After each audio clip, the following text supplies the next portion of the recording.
Marghera è simbolo del lavoro, ma anche simbolo delle trasformazioni del lavoro. Per la prima volta Marghera accoglierà la manifestazione nazionale del 1° maggio, festa dei lavoratori, un luogo simbolo dell'industria italiana, del progresso e poi del lento decadimento.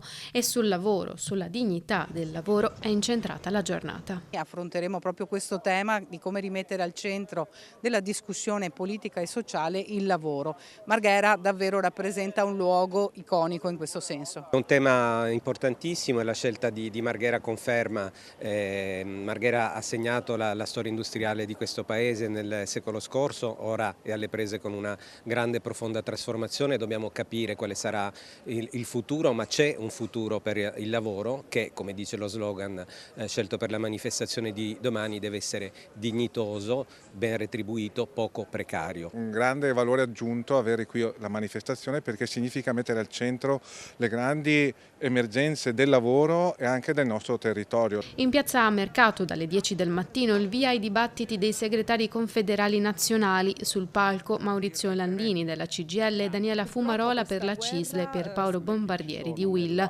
Oltre 5.000 le persone attese. Appuntamento nazionale che si terrà dunque nella municipalità nata per dare alloggi a chi lavorava in fabbrica. Negli anni 70 circa 40.000 persone, ora luogo più multietnico e multiculturale di tutta la città metropolitana.